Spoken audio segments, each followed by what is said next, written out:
This is the craziest day of Snap that I can remember. Oh my gosh, dude. We got a new card, we got a new patch, we got new features.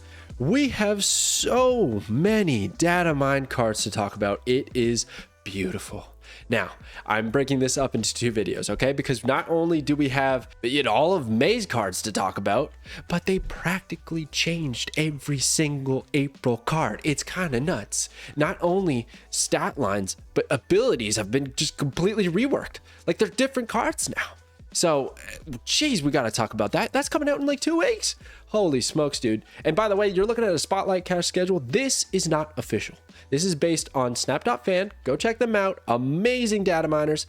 They kind of put together all the variants, when the release dates for those variants, at least what is data mined, and what has and hasn't been in Spotlight Caches, and made this schedule because it seems like the most logical based on the information that we have available to us. So, take it with a grain of salt. It's very subject to change, but I think it's kind of helpful to have in mind, sort of, kind of. This variant is new too, by the way. My goodness, it's a banger. Okay, we got to talk about these new cards, and stay tuned. Subscribe to the channel for the next video, because that is going to be the May cards, and they are awesome. All right, let's get to Baron ZEMO, the season pass card for April. All right, now we got Baron. You got changed, my dude. And actually, this is like one of the most chill changes, I would say, out of all the changes that we're going to talk about. There's some crazy ones, my goodness, but these ones are just kind of whatever. Baron, yeah, you went from a 4-6 to a 3-4. Now, that is legit, right? There's a couple of cards that come to mind, like Sabu discounting Baron to be a 3-6, what he could have been. Now he's a 3-4. Also, Silver Surfer. Now he's going to work with Silver Surfer because he has a base cost of 3. So could that be a thing? Maybe it could be. I don't think it's going to change too much. I still think he's a pretty exciting card. He did get a text change where it says recruit instead of add. So that's the only difference, really. There's no actual difference to his ability, just a word change. I don't know if they're like leaning up to being, I don't know if they're like building up to be a new keyword or something like that. I kind of doubt it. I think it's just for flavor for the card. But I think he's still really good. Yondu was just changed, so I like the idea of using Yondu to get rid of the lowest cost card in your opponent's deck so that Baron has a chance to get something a little bit better. There's like this Thief deck that's gonna be really fun to play with. I just don't think it's gonna be very good. Instead, I think just using this with Wong to pull 2 cards and just have a bunch of stats on your side of the board for 3 is just kind of where it's at. So pretty interesting. Gladiators is also nice because he can take out something lower power, which is probably lower cost, which is going to thin the deck more for us to take something good with Baron. But again, this entire strategy is playing into thinning your opponent's deck, getting rid of all their cheap bad stuff, which is probably what they want. So you got to watch out. It's kind of a double-edged sword. Still looks like a lot of fun, though. I'm interested in picking this card up, especially as a season pass. Okay, next one. Next up is USAGENT, and they completely changed this guy. Kind of crazy. Okay, so he used to be a 2-6, and he had an ability that you wanted to remove. Honestly, don't even remember. I think he had negative power if you had X amount of cards on your side, or he was the inverse of Captain America. He was giving -1 power to your other cards. Okay, anyways, scratch that. Here's the new ability, Reverse Man-Thing. Is essentially what we got here. It's ongoing. 4, 5, and 6 cost cards here have -3 power. Of course, Man-Thing is giving out -2 power to 1, 2, and 3 costs. So now you can stack them together in a lane, and yeah, you're gonna have a 0 power USAGENT because of Man-Thing, and then USAGENT's gonna give Man-Thing -2 power. So that's all that not very good, but you will cover your bases and be giving a lot of negative power to whatever your opponent plays on the other side, unless it's Wasp. So is this good? No, I don't think this is very good. I mean, there's a possibility of it being okay. You get 1 hit of this, it's kind of like a 2-5, but it's counterable.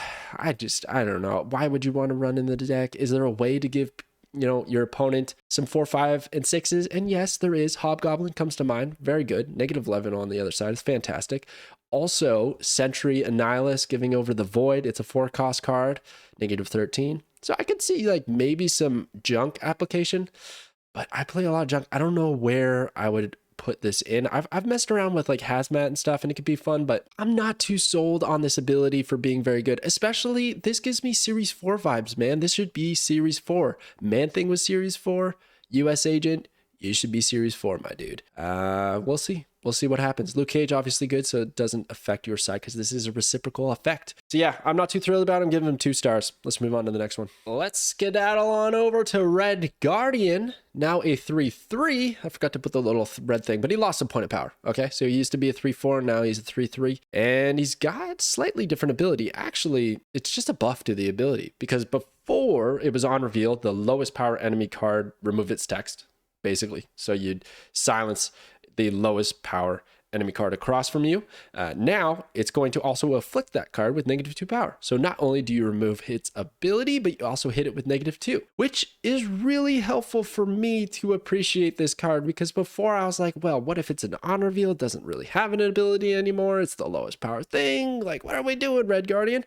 Now we hit it with -2 power. If it does happen to just be a rock or whatever it is, at least you're really disrupting the other side. And this is kind of like a 3-5 stat line. And on reveal shenanigans, you could do it on repeat, and it's not going to be a bad thing because before, if you were to copy, like, I don't know, with Wong or whatever, you play this like a Martage, you would just hit the same card and remove its text twice, which does nothing. Now you're going to remove its text just the one time, basically, but you will hit it with -2. And then -2 again. So it could be like -4. So that's a little bit of upside, like for like location variants and maybe some strategies. But I still think this is great against something like Iron Man because he's probably going to have the lowest amount of power at a given location. He now works with Surfer, so maybe he could be a little bit of a tech option in that tech Surfer build with Sarah. And then Absorbing Man, right? You can play Red Guardian on 3 and then Absorbing Man on 4, which is pretty good because you could shut down 2 cards. And if your opponent's kind of slow playing, because let's say they're only playing 1 card at a location, you're going to hit that no matter what power it has. It could be a very powerful effect and you shut it down.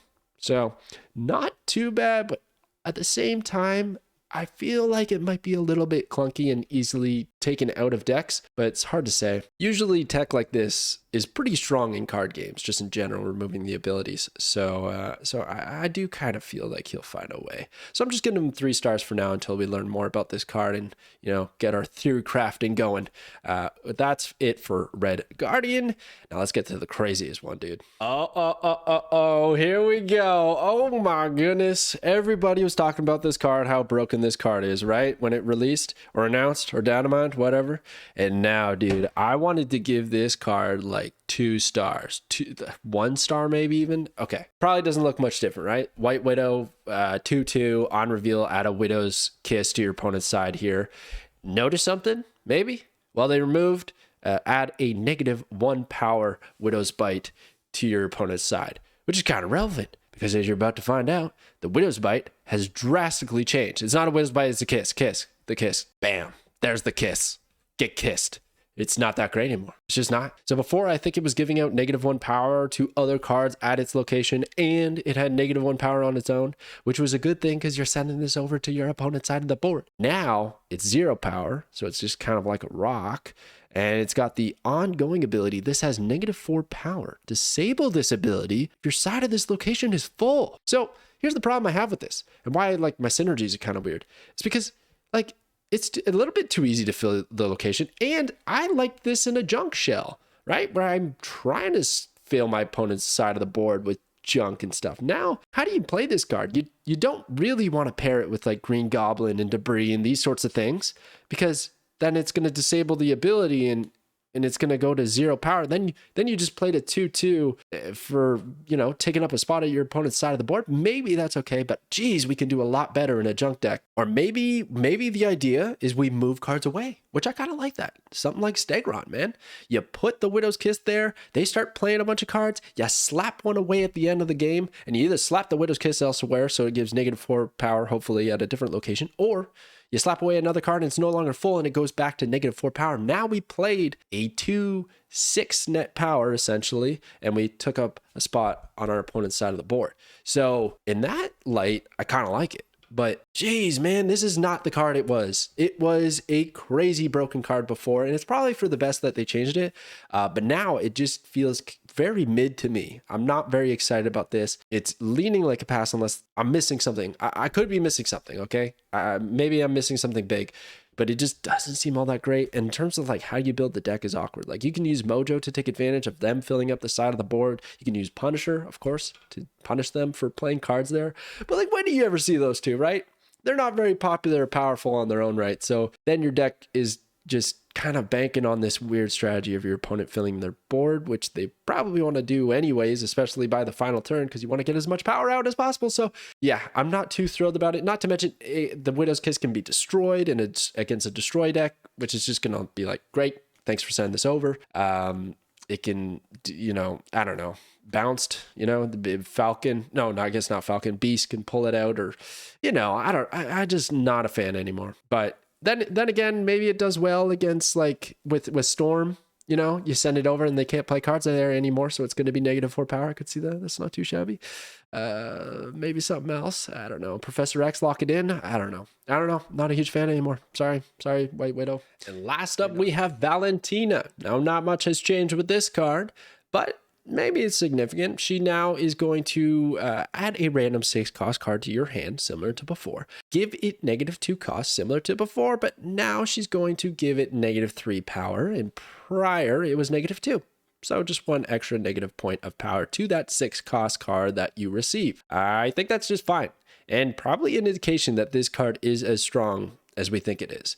It just seems very, very good, right? You can use Luke Cage to nullify that power, so it's not even a big deal anyways. Use Quinjet to discount them further, so it's essentially 1 3 cost card that you would get off of Valentina.